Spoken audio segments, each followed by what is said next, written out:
Hi, my name's Adrienne Langley. I'm a student of psychology at the University of New England. In my current unit, Behaviour Modification, we're learning about various techniques to help modify behaviour. And I want to share one of these with you. I want to share a technique that will help you eventually extinguish a repetitive behaviour.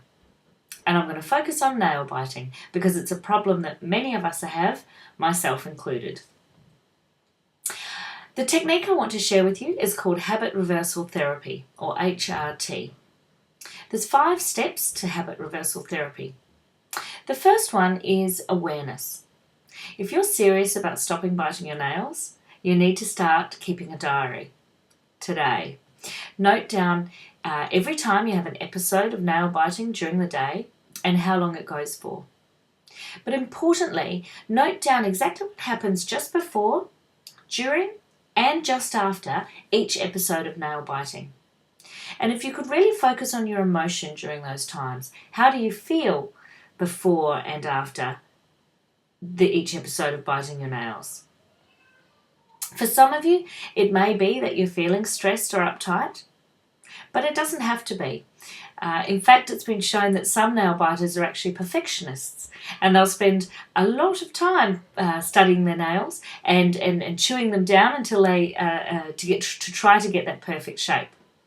Of course, what they're really doing is quite the opposite. But the more aware you are of how you're feeling, and really importantly, the more aware you are of the situation that you're in, or warning signs that you might have when you're going to start an episode of nail biting, the more likely you are going to be able to deal with it and do something about it. I know for myself, if I'm going to be going on a long drive, particularly on my own, I'm going to have a good go at those nails. So that for me, that's a warning sign and a time to be aware of, a time that I want to make sure I don't engage in that behaviour. The second step in habit reversal therapy is relaxation, because it has been shown that increased stress can result in increased habitual behaviours. So again, the more aware you can be of this, and some relaxation techniques that you can follow, again, the more likely you are able to be able to do something different rather than start biting those nails. Now, the third step is called competing response, and this is one of the key factors in habit reversal therapy. Competing response is where you're looking for a behaviour to replace the habitual repetitive behaviour. So for some people, it's painting the bitter tasting substance onto their nails so that it makes nail biting a very unpleasant experience. But again, it doesn't have to be that. It could be that you want a fidget toy. You might want to take up knitting or beading. Or it might be something oral where you want to have you chew gum or use a toothpick instead. Whatever it is, it needs to be a behaviour that you can partake in instead of the standard nail biting. It does need to be something that's, socially acceptable and that you'll be able to do on a day-to-day basis, so it doesn't actually interfere with your everyday life. But this is an important part of the extinguishing of your nail biting. Now, the fourth step to habit reversal therapy is motivation. You've got your diary. Do note down in there why you want to reverse or extinguish this habit. Is it because you're embarrassed? I know personally I'm embarrassed when people see me biting my nails. I feel that it makes me look childlike. I'm also embarrassed in both business meetings or social settings when people can see my nails. Again, I feel that it portrays me in a way that I don't want to be portrayed.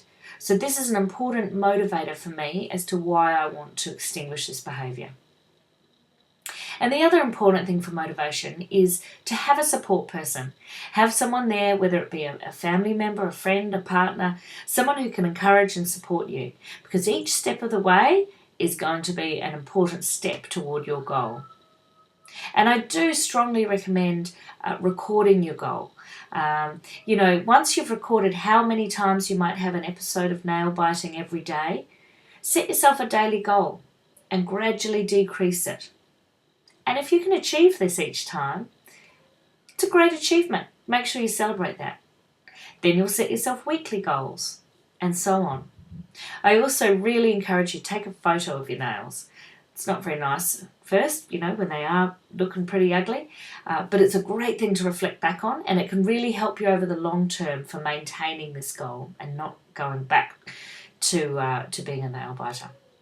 So record those achievements. And finally, the fifth step in habit reversal therapy is generalization. And this is where, I guess it's symbolic imagining. It's where you're imagining what it's like to no longer be a nail biter, what that might feel like, how your nails might look, how pleased you are with that or proud of that you are. You need to be really able in your head to picture that. Now, extinguishing this nail biting habit is not going to happen particularly quickly. At an absolute minimum, I would suggest it will take you 4 weeks. But if this is a long ingrained behaviour that you've had for many, many years, it could, almost be a year before you feel you've fully extinguished that habit. So do be patient. Over time, the more the urge to bite is resisted, the weaker it will become until it is fully extinguished. So that's habit reversal therapy. I've taken you through it for nail biting, but this can also be used for many other repetitive behaviours. Hair twirling, hair pulling, lip biting, stuttering, whatever it might be.